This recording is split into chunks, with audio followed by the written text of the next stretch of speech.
সেটার তুলনায় মুলতানের আবহাওয়া অনেক উষ্ণ। ভাওয়ালপুর ভাওয়ালনগরের দিকে উষ্ণতা ক্রমান্বয়ে বৃদ্ধি পাবে।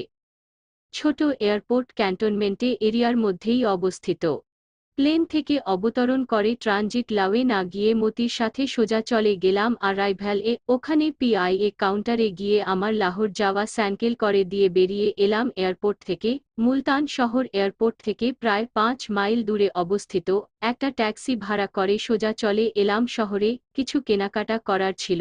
সুরসাইভ্যাল কিট, ফায়ার স্টেড বস, অ্যান্টি স্নাক বিট কিট এগুলো সব সঙ্গে করে আনা হয়েছে। 3 জনের জন্য ডেসের্ট শোয়েস, 1 বোতল ব্রান্ডি, সুইটস, চুইংগাম, বিস্কিটস, কিছু ড্রাই ফ্রুটস প্রভৃতি কেনা হলো।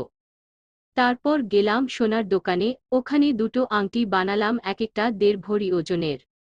একটাতে খোদাই করলাম এস এবং অন্যটাতে এম। আমিও মতি আংটি দুটো পরে নিলাম। কেনাকাটার পাট চুকিয়ে গেলাম রেলওয়ে স্টেশন এ। ওখানে গিয়ে জানতে পারলাম 12টার ট্রেন ধরলে 2:15 মধ্যেই পৌঁছে যাওয়া যাবে ভাওয়ালপুর। ঠিক করলাম 2 বাঙালির একসঙ্গে সফর করাটা ঠিক হবে না।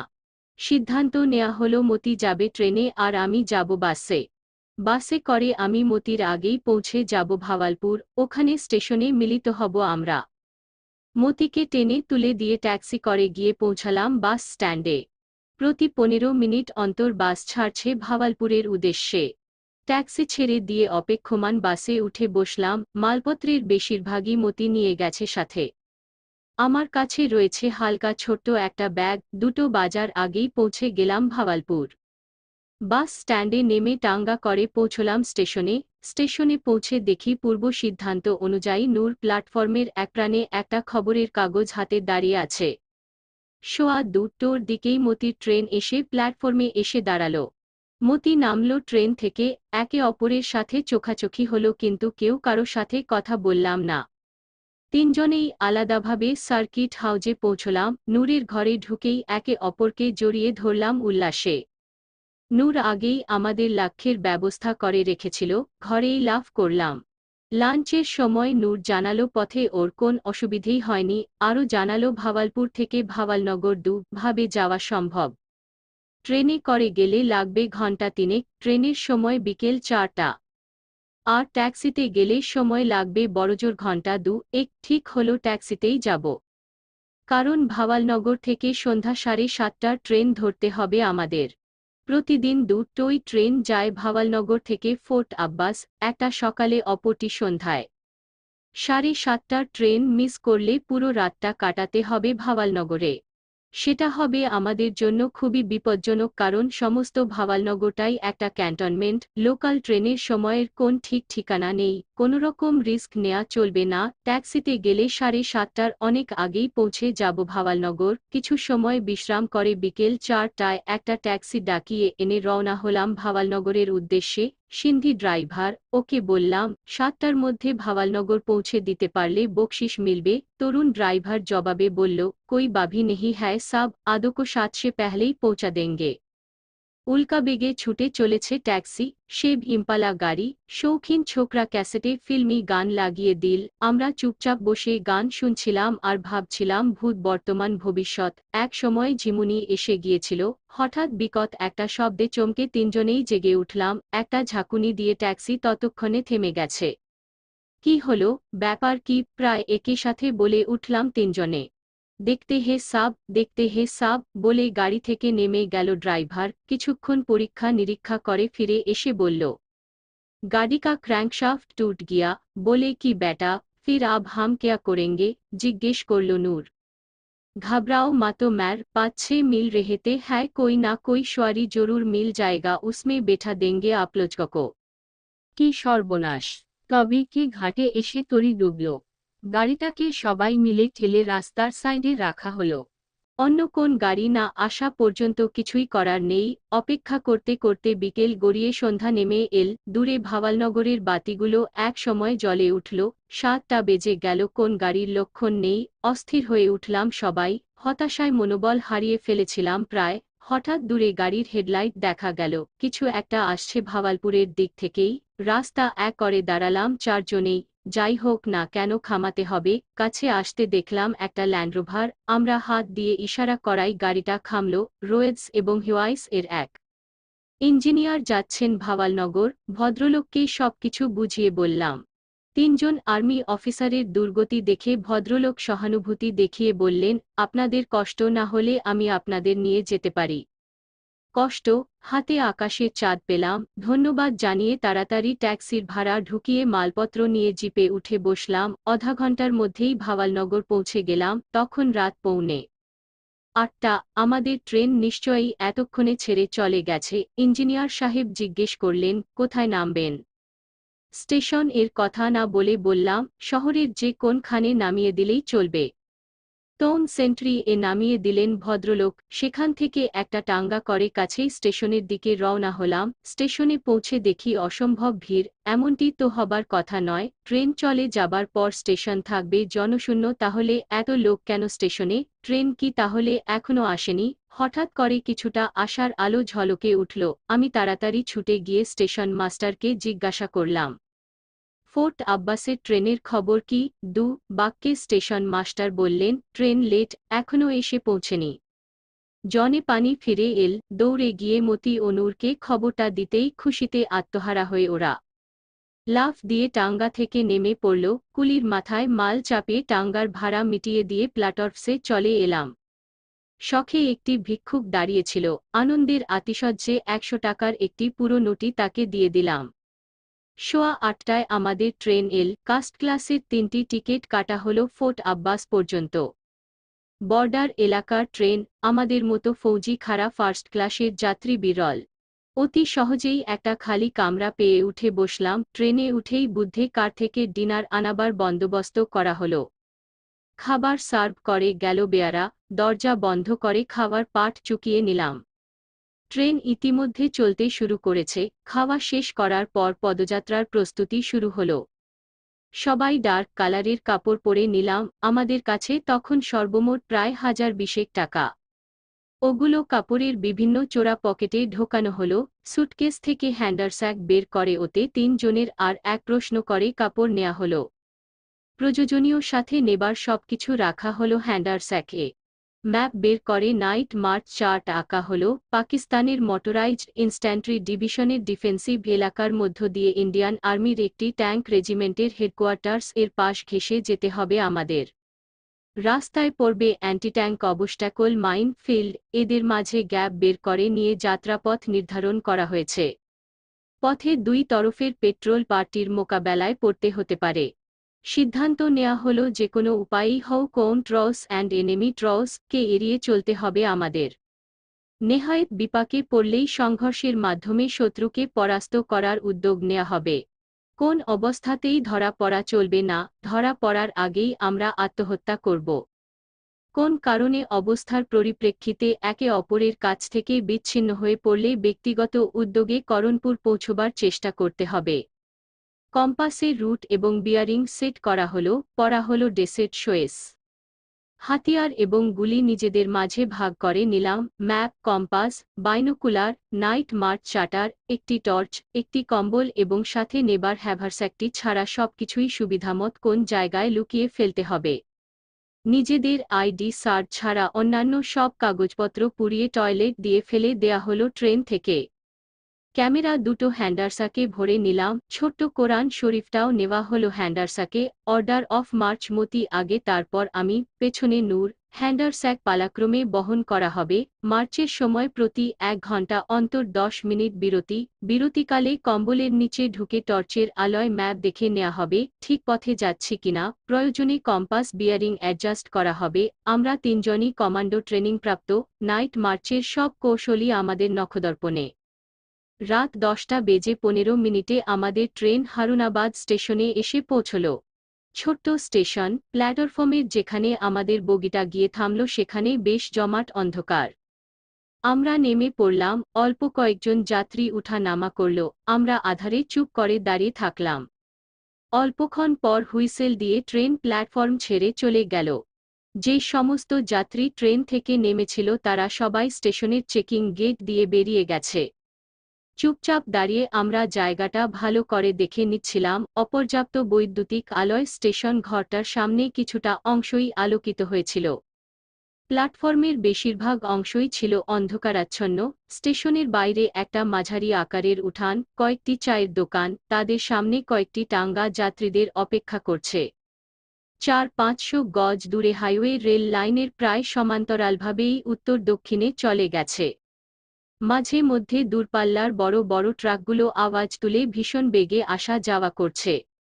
রাস্তার ওপারেই হারুনাবাদ শহর। শহর বলতে একটি বর্ধিষ্ণু বাজার।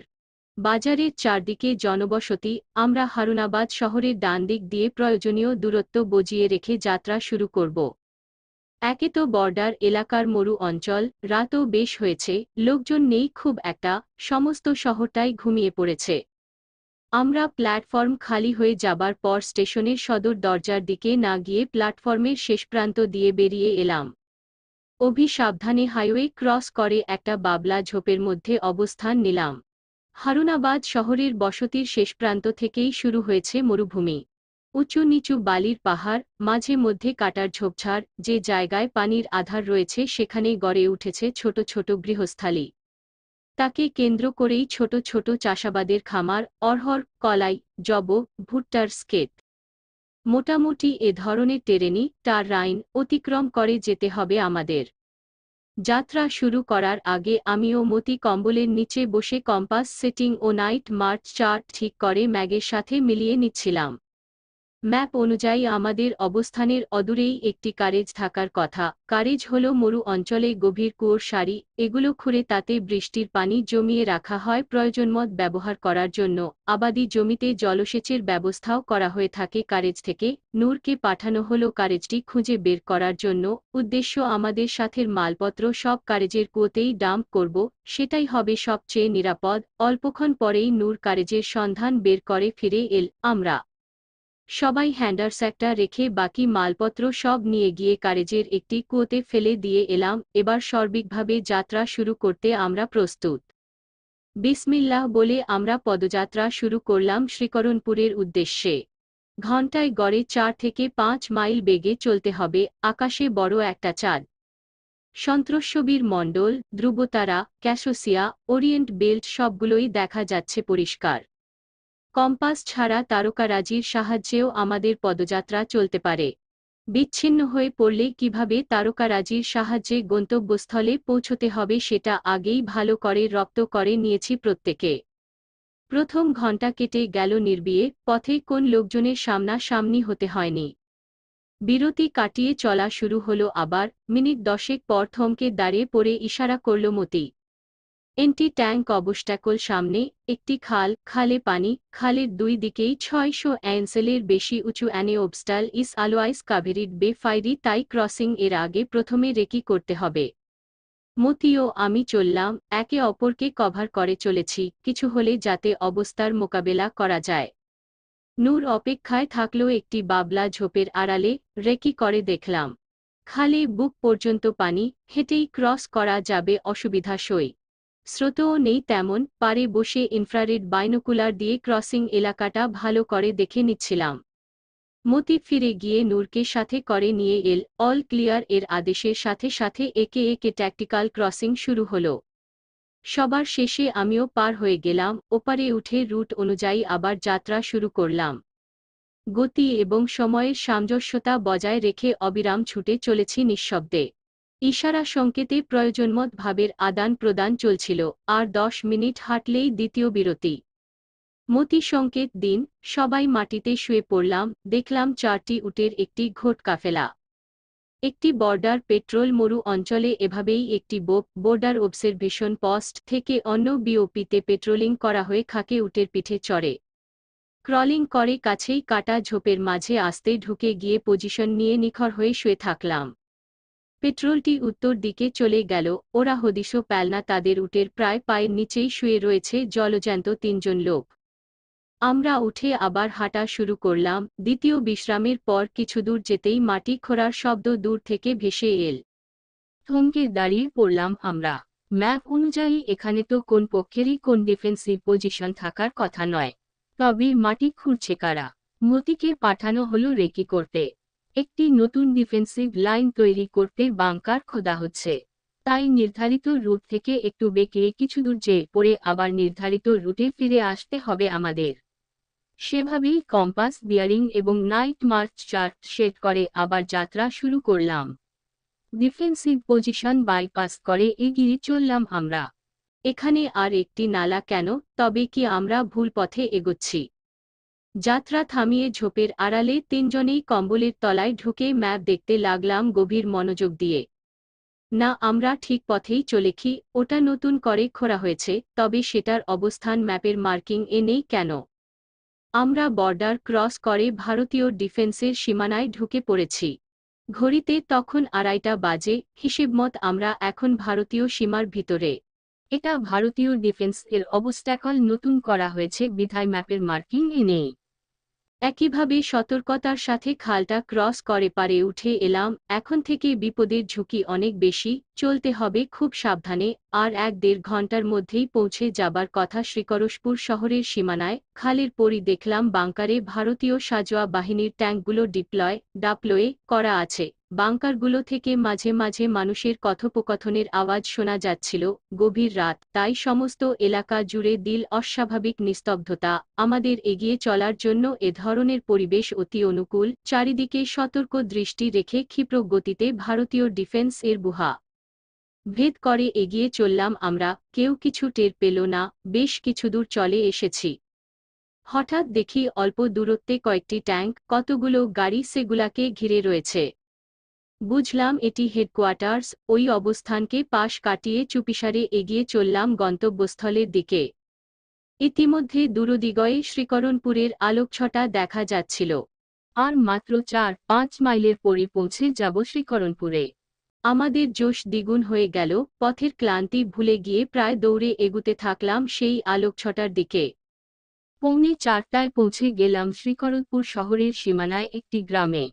গ্রামের প্রায় সবগুলি ঘর মাটি দিয়েই গড়া, প্রতিটি বাড়ির আঙ্গিনা মাটির দেয়াল দিয়ে ঘেরা। গ্রামের ভেতর কুকুর ডাকছে। আমরা একটি পরিত্যক্ত বাড়ির উঠোনে গিয়ে বসলাম। উঠোনটিও মাটির দেয়াল দিয়ে ঘেরা। বসে বসে ভাবছি এখন আমাদের কি করা উচিত। ঠিক এ মুহূর্তে এমন অসময়ে জনবিরল শহরে আমাদের ঢোকা ঠিক হবে কিনা। অপরিচিত শহরে এমন অসময়ে 3 জন লোক ঘোরাঘুরি করাটা সন্দেহজনক হবে। তাই ঠিক করা হলো সকাল হওয়ার পর আমরা শহরে ঢুকে জনগণের মধ্যে মিশে যাব। তারপর ঠিক করা হবে কি হবে আমাদের পরবর্তী পদক্ষেপ। চুপচাপ বসে বিশ্রাম নিচ্ছিলাম। হঠাৎ করে ট্রেনের আগমনের আওয়াজ পেলাম। দেয়ালের বাইরে উকি মেরে দেখলাম প্রায় 6-7 গজ দূরে একটি ট্রেন ফোঁস ফোঁস করতে করতে এসে থামল। বুঝলাম এটা একটা স্টেশন। মুহূর্তেই সিদ্ধান্ত নেওয়া হলো ট্রেনে করে এই মুহূর্তেই পালাতে হবে বর্ডার এলাকা ছেড়ে।